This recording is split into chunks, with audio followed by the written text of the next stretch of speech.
नमस्कार दोस्तों।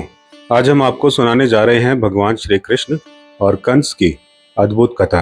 बहुत समय पहले मथुरा का राजा कंस बड़ा ही अत्याचारी था। उसकी एक बहन थी देवकी। जब देवकी का विवाह वासुदेव जी से हुआ तभी आकाशवाणी हुई, हे कंस, तुम्हारी बहन देवकी की 8वीं संतान ही तुम्हारे अंत का कारण बनेगी। यह सुनकर कंस डर गया और क्रोधित होकर अपनी बहन को मारना चाहता था, लेकिन वसुदेव ने वचन दिया कि उनकी संतान जैसे ही जन्म लेगी वे उसे कंस को सौंप देंगे।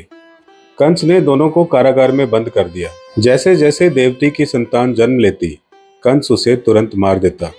6 बच्चों को वह निर्दयता से मार चुका था।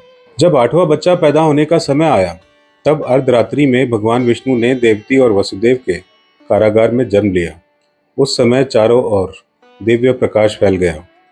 विष्णु ने वसुदेव से कहा, मैं श्री कृष्ण रूप में अवतरित हुआ हूँ, तुम मुझे गोकुल ले जाकर नंद बाबा को सौंप दो। चमत्कार से कारागार के दरवाजे अपने आप खुल गए और पहरेदार गहरी नींद में सो गए। वसुदेव ने नवजात शिशु को टोकरी में रखा और यमुना नदी पार करके गोकुल पहुंचे। वहां उन्होंने श्री कृष्ण को नंद बाबा और यशोदा को सौंप दिया और उनके घर जन्मी कन्या को लेकर वापस लौट आए। सुबह जब कंस ने उस कन्या को मारना चाहा तो वह कन्या योग माया के रूप में आसमान में प्रकट हुई और बोली, अरे मूर्ख कंस, तुझे मारने वाला जन्म ले चुका है और अब तेरा अंत निश्चित है। गोकुल में कृष्ण बड़े हुए और अपने बालपन से ही चमत्कार और दुष्टों का नाश करते रहे। उन्होंने पूतना, तृणावर्त, कंस के भेजे असुरों और अंततः कालिया नाग तक को हराया।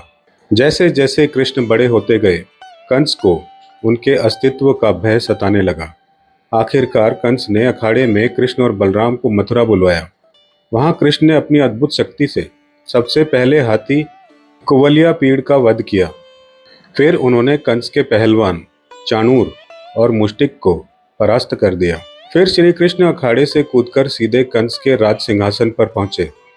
कंस डर के मारे कांप उठा। कृष्ण ने उसे पकड़कर जमीन पर पटक दिया और उसका वध कर दिया।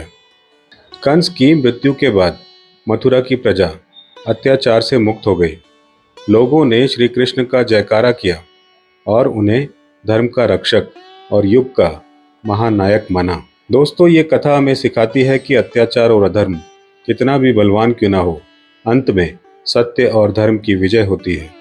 जय श्री कृष्ण।